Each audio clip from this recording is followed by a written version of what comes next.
Hey, Jason, what are your thoughts on mixing Zen with Theravada study and Theravada practice? Asking because it seems Zen discourages Buddhist study. I may be wrong. Yes, that is not correct.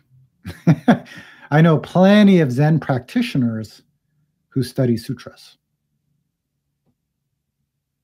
I myself don't, just because I don't have time to read anything.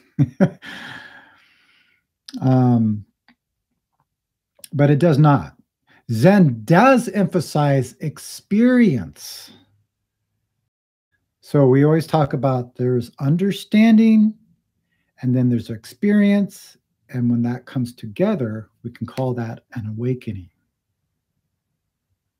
Something I mentioned in my book about Zen Master Sungsong is when he first started teaching in America, at that time, this was the early 70s, like 1972, not too many people at that time had experienced the Korean side dish, kimchi. I'm sure everyone here has eaten it. So he would explain kimchi. You take Napa cabbage, you chop it up, you put a lot of salt in it to draw out the moisture. Then you can mix it with this really hot red pepper paste. You can add other vegetables and things like that to it. But the most important part is you put it in a jar, put it on the lid, and you let it ferment. And you can ferment it from 3 days to 3 years. But let's say 3 days is kind of a sweet spot.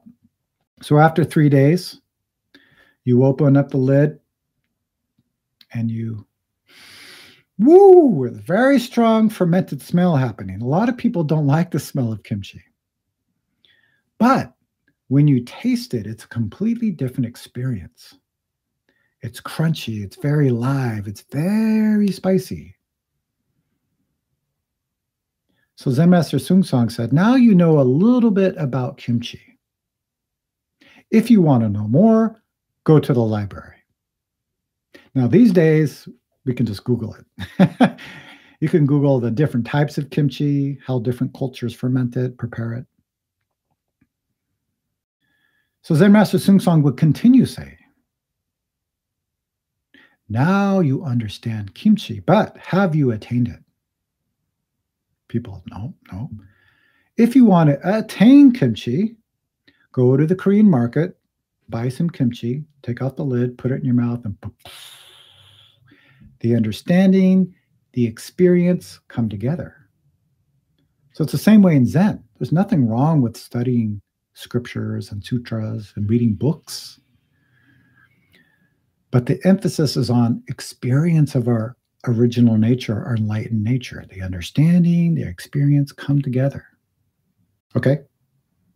So there's no reason to mix it up. You can practice Zen and study sutras. You can just practice Theravada Buddhism without practicing Zen. Really doesn't matter. They're all pointing to the same thing. All the different kinds of practices, Buddhist teaching, is pointing to waking up to our enlightened nature and helping this world.